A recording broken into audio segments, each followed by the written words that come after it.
오늘 본문의 말씀을 보면 이런 생각을 해봅니다. 요셉은 어떤 사람일까? 요셉은 어떤 사람일까? 성경의 말씀을 보면 참 요셉이라고 하는 분은 우리의 신앙생활에 있어서 롤모델과 같은 사람이에요. 왜냐하면 상처로 받아들일 만한 일들이 너무나도 많습니다. 그럼에도 불구하고 성경의 구절을 보면 상처로 받아들였다라는 기록이 하나도 없어요.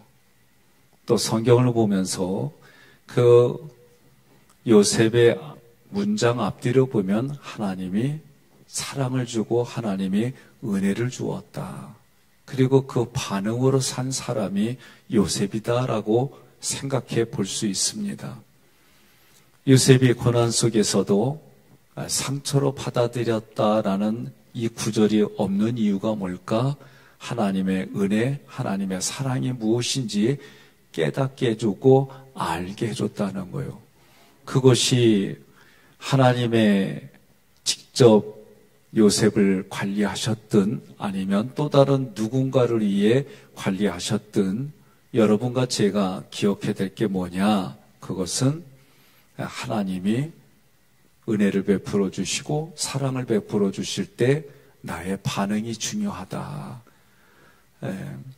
3박 4일 동안 말씀을 전하면서 시간마다 제가 청주에 계신 분들에게 한 가지를 알려드리고 싶었던 게 뭐냐? 하나님의 생사하복을 너희 앞에 놓을 때 생을 택하고 복을 택하는 책임이 누구에게 있느냐? 누구에게 있어요? 나에게 있어요. 내가 저주를 택하는 것도 누구에게 있어요? 나에게 있어요. 그러니까 내 마음의 생각과 감정이 어떤 모습이어야 되느냐? 그 모습을 만들어가는 것도 누구냐? 자기 자신의 반응이다. 우리가 성경을 가지고 신앙생활할 때 하나님께서는 이미 우리에게 주셨다. 처음에는 이게 이해가 안 됐어요. 그런데 성경을 읽어보고 이제 시간이 지날수록 하나님이 우리에게 모든 것을 주셨다. 옆에 분에게 인사합시다. 오래간만에 봐서 아멘이 안 나오는 겁니까? 예? 예. 하나님이 우리에게 모든 걸 다 먼저 주셨어요. 성경을 보면 내가 너에게 다 행했단 말이에요. 근데 중요한 건 뭐냐면 하나님도 나의 생각과 감정을 들으세요. 내 중심을 보세요. 그래서 내가 말한 대로 하나님도 듣고 시행하신다는 거예요. 또 하나님은 뭐라고 그래요? 내가 하나님을 향하여 보인 만큼 하나님도 행하시겠다는 거예요. 그러니 우리의 애티튜드, 반응이 너무나도 중요한 거예요. 오늘 본문에서 보면 1절에 보면 고센 땅에 와서 요셉의 아버지와 가족들이 머뭅니다. 이 고센 땅은 신기하게도 애굽 사람들이 없어요. 어느 문건을 보게 되면 애굽 사람들은 이런 동물 관리하는 것을 아주 천하게 여겼다는 거예요. 그래서 그곳에 애굽 사람들이 거의 없다는 거예요. 근데 동물들이 아주 먹고 마시기에 아주 뭐라고 그래? 풍요로운 땅? 그러면 사람도 그곳에서 살기에 아주 좋은 거예요. 고센 땅은 애굽의 동북쪽에 있는데 가나안 땅과 아주 가까웠다고 그래요. 그러니 마음만 먹으면은 가나안으로 돌아갈 수 있는 곳이 바로 고센 땅이에요. 그러니 요셉은 아버지로부터 그 아버지의 아버지로부터 계속해서 가나안 땅에 대한 이야기를 듣고 자란 거예요.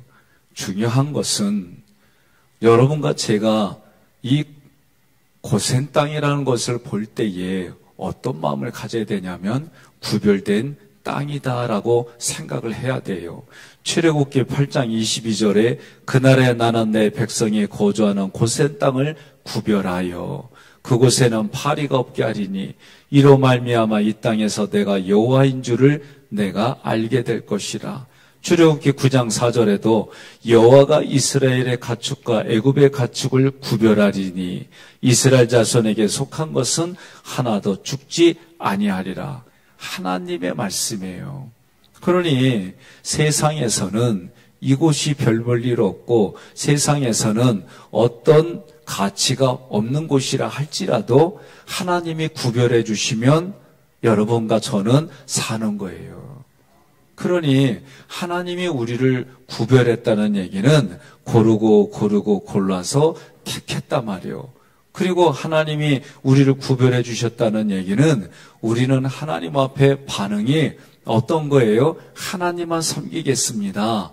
이 모습이어야 돼요.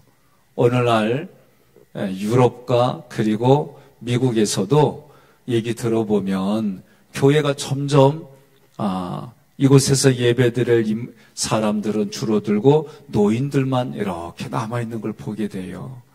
오늘 우리 자녀들에게 가르쳐야 합니다.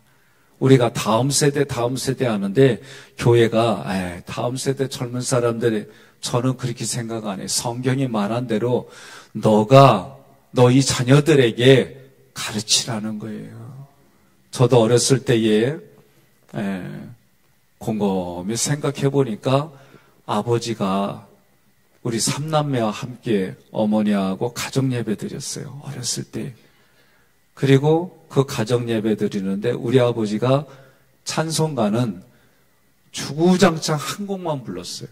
그러니까 저도 그 한 곡은 기억해요.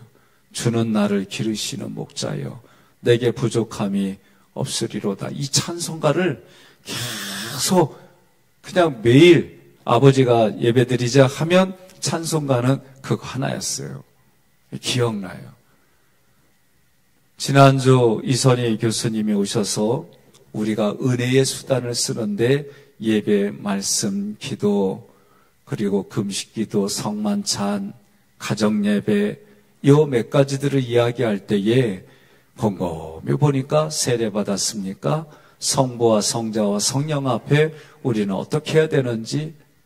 그래서 저도 지난주에 은혜를 받아서 가슴이 화가 난 게 뭐냐, 제가 가만히 보니까 첫 것에 대한 얘기를 만에 죄를 회개하고 은혜의 수단을 쓰는데 첫 것에 대한 얘기고 마지막에는 사랑으로 말씀을 마무리했어요. 저도 하나님 앞에 기도하며 준비한 말씀들을 가지고 갈 때 어떻게 해야 될까? 근데 제 마음속에 와닿는 거는 7시간 중에 첫 것을 하나님께 드리자. 그러면 그 첫 것을 드리는 방법이 뭘까? 금식을 했어요. 감리사님 식사 대접 한다는데 죄송하다고 제가 이런 마음에 7시간 중에 첫 것을 드리는 방법이 뭘까? 금식이라고. 그래서 제가 그렇게 하는 거를 양해해 달라고. 신령하고 이런 마음은 아닙니다. 첫 것을 드리는 마음입니다. 또 작년도에 부흥사경회 때는 매 시간마다 하나님께 드리는 것으로 제가 기도했잖아요. 그리고 어떻게 힘써서 이번에는 그런 마음을 이렇게 해야 될까 어떻게 해야 될까 하는 가운데 아내랑 얘기하다가 첫날 첫 것으로 이게 저에게는 와닿았어요. 그렇게 했어요. 그리고 나서 이제 하나님 사택을 옮기게 돼서 하나님이 제가 또 어떻게 해야 됩니까? 주신 게 있어요. 그래서 이것저것 고민하다가 제가 부흥 사경회에 첫것 드렸습니다. 이제 어떻게 할까요? 그러는데 제 마음속에 25년도 부흥 사경회 첫 예물로 드려라. 이 마음을 주셨는데 알아요. 첫 것은 하나님이 주신 생각인데 두 번째는 내 생각, 세 번째는 시험 들면 마귀 생각이 들어오게 돼 있어요. 그래서 자꾸 돈이 없는데 이 마음이 들다 보니까 내가 시험 들고 있어요. 그래서 최강자노님 오세요. 그래가지고 이 얘기하다가 이거는 얼마인지 모르겠어요. 받은 대로 천재물 하나님 그런 마음 주셨으니 재정해서 그렇게 하십시오. 그랬어요. 여러분, 우리들 마음속에는 이런저런 생각들이 있어요. 저도 있어요. 없는 거 아니에요. 그런데 하나님 어찌하오리까? 어떻게 하면 좋겠습니까? 이 마음 가지고 그러면 내 마음속에 하나님이 주시는 나의 생각과 감정을 통해 주시는 말씀이 있어요. 저와 여러분들이 애티튜드, 하나님의 말씀 앞에 나의 반응은 어떻게 해야 될까? 옆에 분에게 그럽시다. 오랜만에 만났어도 마음에 안 들어도 아멘 합시다. 예? 아멘 하는 거예요. 우린 그렇게 사는 거예요. 여러분과 제가 하나님 앞에 어찌하오리까? 어떻게 하면 좋겠습니까? 할 때 주신 은혜로 나는 그 반응대로, 감동대로 사는 거예요. 그러면 그게 오늘 하나님이 고센 땅을 구별했다라고 하는 구약의 말씀이 지금을 살아가는 나의 삶에 이것이 하나님 앞에 내가 구별되어 살아가는 모습이에요. 그러면 구별되면서 살았단 말이죠. 그러면 어떤 의미가 있느냐? 여러분, 어떤 이들에게는 이미 하나님은 우리에게 복을 주시기로 작정하셨다. 그런데 그 복을 주기로 작정한 것을 내가 하나님 앞에 구별되어 이미 하나님의 구별된 그곳에 나도 구별된 모습으로 반응하는 게 중요하다. 왜 그런가 하니 5절로 6절 오늘 본문에 47장 5절로 6절 우리가 같이 있습니다. 5절로 6절 위에 컴퓨터가 조금 속썩여요. 그러니까 성경책을 찾아봅시다. 47장 5절로 6절 바로가 요셉에게 말하여 이르되 내 아버지와 형들이 내게 왔은즉 애굽 땅이 내 앞에 있으니 땅의 좋은 곳에 내 아버지와 내 형들이 거주하게 하되 그들이 고센 땅에 거주하고 그들 중에 능력 있는 자가 있거든 그들로 내 가축과 관리하게 하라. 아멘. 자, 하나님께 은혜를 받아서 내가 은혜로 얘기를 하면 하나님은 다시 또 우리에게 은혜를 부어주시며 다른 사람에게도 은혜를 입게 해요. 여러분 이거 아셔야 돼요. 그러니 하나님은 뭐예요? 내게 준비된 목자로 우리가 사람과의 관계 속에 출애굽기를 우리가 구조도를 우리가 공부하고 말씀을 들었을 때에 첫 번째 단어가 뭐예요? 고난이에요. 그런데 이 고난은 하나님이 나를 고난으로 집어넣는다. 하나님이 고난을 배열했다. 같은 표현이에요. 그리고 우리는 그 고난을 겪을 때에 우리 쪽에서는 힘들어요. 어려워요. 아파요. 처음 겪는 일들이라 내 반응이 믿음의 수준에 따라 나오게 돼 있어요. 그런데 이 고난을 통해서 하나님의 목적은 뭐냐면 내가 너를 만나겠다. 내가 너에게 말해주겠다. 이런 원리들을 알고 기대하고 여러분과 저는 신앙생활하는 거예요. 그러면 하나님의 작정은 우리에게 복을 주시고 좋은 것을 주시려고 하시는 하나님은 그냥 주시는 게 아니더라. 왜? 거기에 맞게 주는 거예요. 거기에. 그러려면 어떻게 해요? 내 마음의 그릇이 점점 넓혀지고 깊어지는 거예요. 그곳에 하나님이 삼일체 하나님이 내 그릇에 그분이 담아주시는 거예요. 그분이 그곳에 성령 충만으로 함께 하시는 거예요. 그 성령 충만한 삶을 살아가는 자리가 어떤 곳이냐? 아하. 누군가의 도움을 서로 주고받는 관계로 만들어주는 거예요. 이것이 하나님이 우리에게 이 말씀을 통해 주시는 거예요. 그러니 고센 땅이라고 하는 곳에서 어떻게 해요? 왕의 가축을 키우는 자로 있으라는 거예요. 다니엘서를 보면 다니엘도 하나님 앞에 애티튜드가 뭐예요?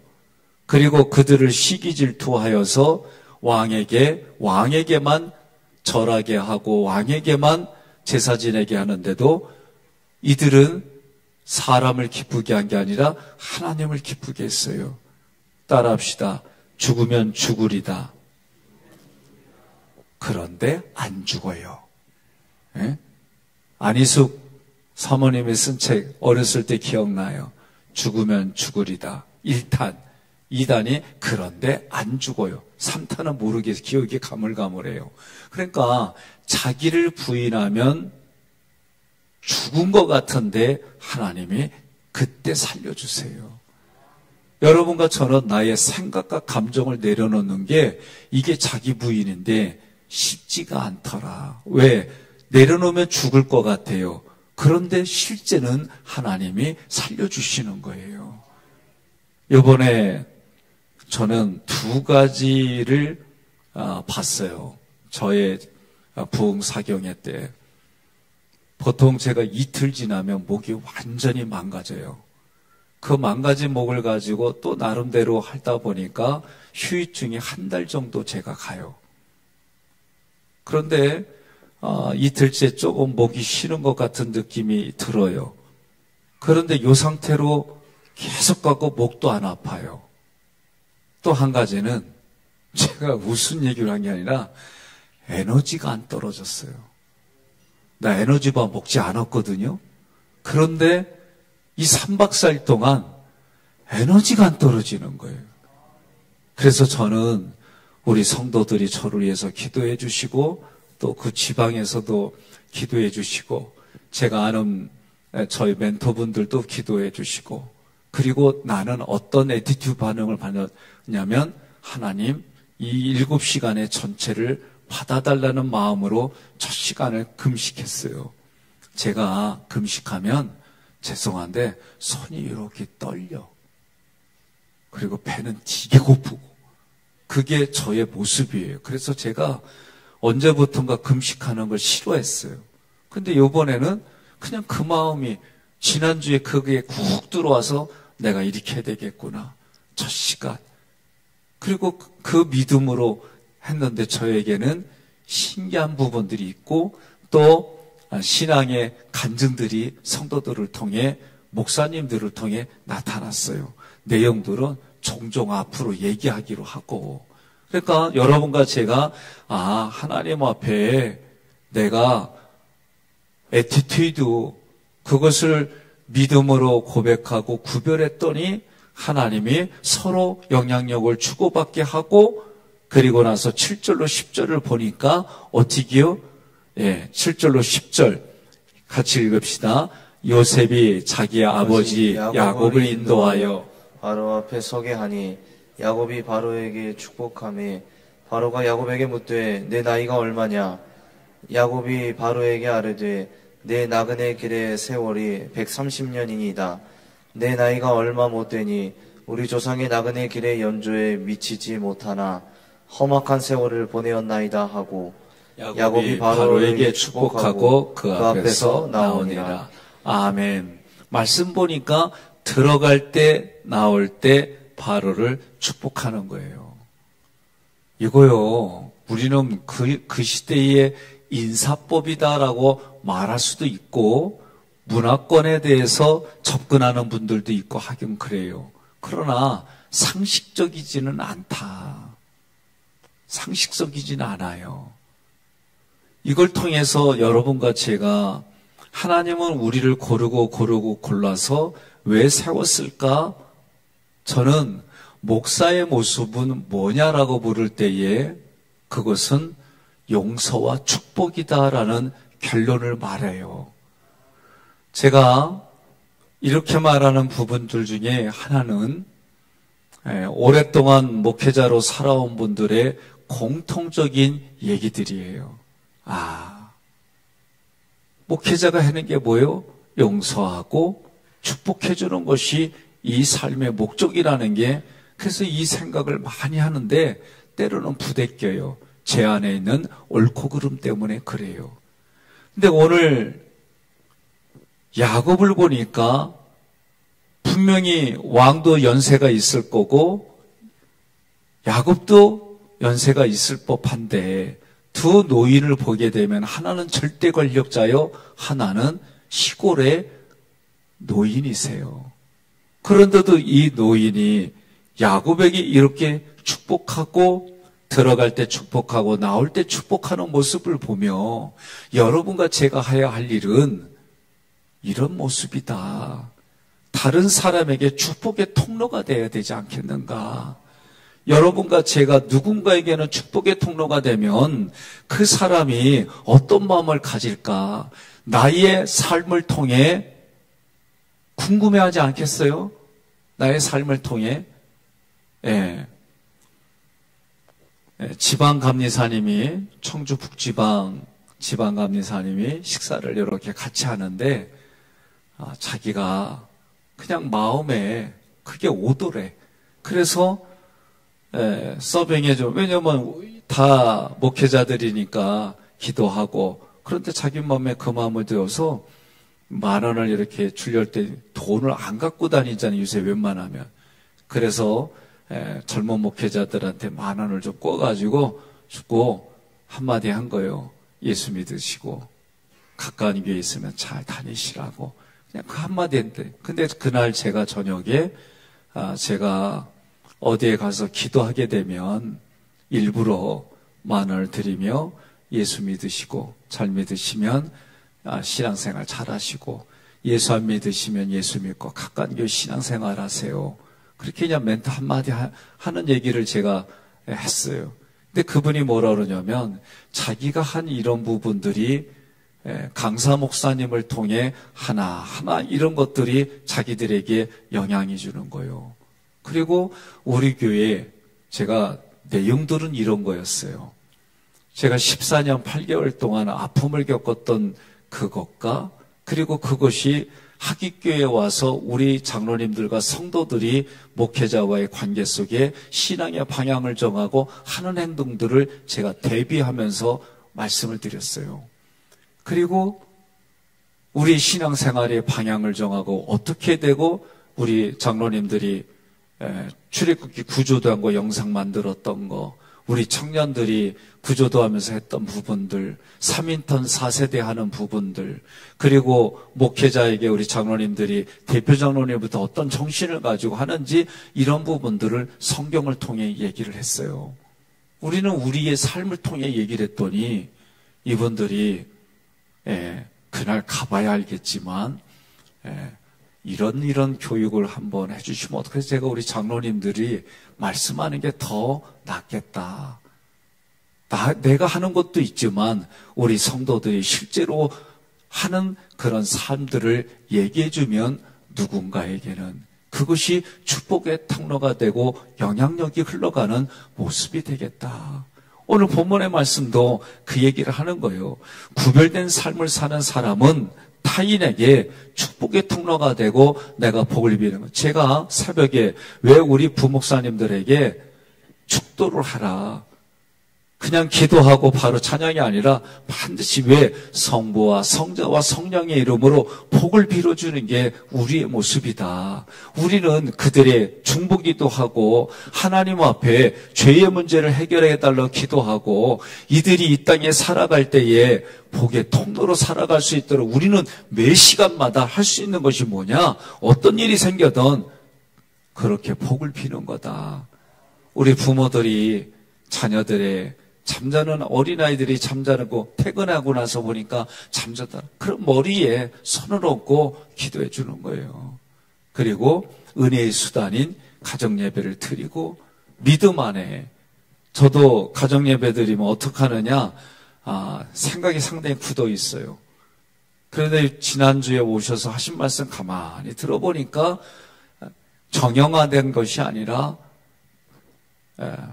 하나님 앞에 드리는 예배가 가볍게 그러나 그것이 익숙해지면은 성경에 원하는 수준대로 이렇게 흘러가야 되는데 그런 생각을 해봤어요.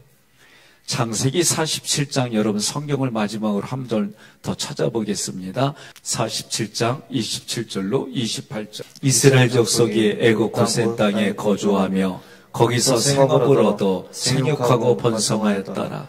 야곱이 애굽 땅에 17년을 거주하였으니 그의 나이가 147세라. 아멘. 바로왕 앞에 야곱이 섰을 때에 묻습니다. 내 나이가 몇 살이냐? 그 얘기는 너무나도 늙어 보이는 거예요. 그죠? 그러니까 내 나이가 몇 세다라고 얘기를 하면서 뭐라고 그러냐면 험악한 세월을 살았다는 거예요. 예. 험악한 세월을 살았다는 거예요. 참 험악한 세월을 사신 분들 보면 얼굴에, 특히 손에 나와요. 얼굴은 그래도 아이고 참 곱게 살으신 것 같다. 그런데 손을 만지면 거친 분들이 있어요. 그러면 그만큼 일을 했다는 거죠. 그 악수에 보면 그 손 가지고 느껴지는 정서가 또 있어요. 그런데 요셉의 아버지가 그런 인생을 살 때에 어떤 마음이었을까? 한번 고민해 볼 필요성은 있습니다.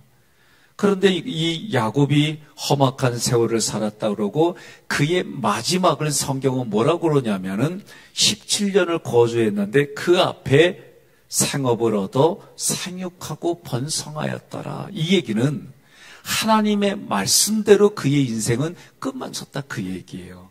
하나님의 복을 준 게 뭐예요? 생육하고 번성하고 땅에 충만하고 정복하고 다스리는 거예요. 그런데 이 얘기는 그냥 우리의 육신이 생육하고 번성했다라고 여러분 그냥 끝마치면 안 돼요. 그러면 우리는 다 물질로만 보게 돼 있어요. 하나님의 말씀의 원래의 말씀대로 그의 인생의 마지막은 17년은 영혼이 복을 얻고 육신이 형통한 인생을 산 정말 하나님의 말씀대로 마지막까지 그런 인생을 살았다. 그러니 여러분과 제가 큰 그림을 그릴 때 지금 아파요. 지금 괴로워요. 지금 고통스러워요. 지금 내가 이루 말할 수 없는 환경에 있을지라도 오늘 말씀을 통해 하나님이 복을 주시기로 작정했다고 한다면 지금 이 고난도 하나님이 일부러 나를 고난으로 몰아넣으셔서 하나님이 작정한 대로 나를 끌어가고 이끌어 주시고 나의 마지막은 그런 인생이다라고 고백하셔라. 저는 이 메시지를 드리는 거예요. 이 부분들이 저와 우리의 모습이어야 될 줄로 믿습니다. 오늘 말씀을 통해 하나님, 지금은 그 어느 때보다도 마지막 때에 하나님이 내가 거룩하니 너희도 거룩하라.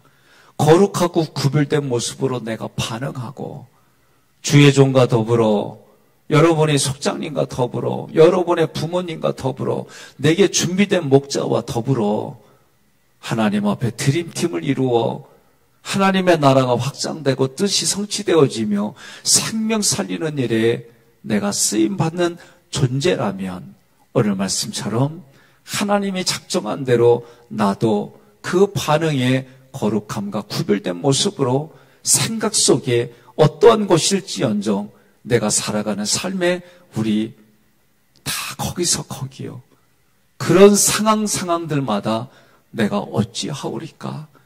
그 질문에 주님이 주신 마음의 감동대로 여러분들이 행하셔서 그 행함으로 누군가에게는 선한 영향력이 되고 우리들 삶에는 그 마지막의 삶이 하나님이 기뻐하는 삶, 하나님이 축복하는 삶으로 여러분 열매 맺으시기를 주님의 이름으로 권면하며 축복합니다.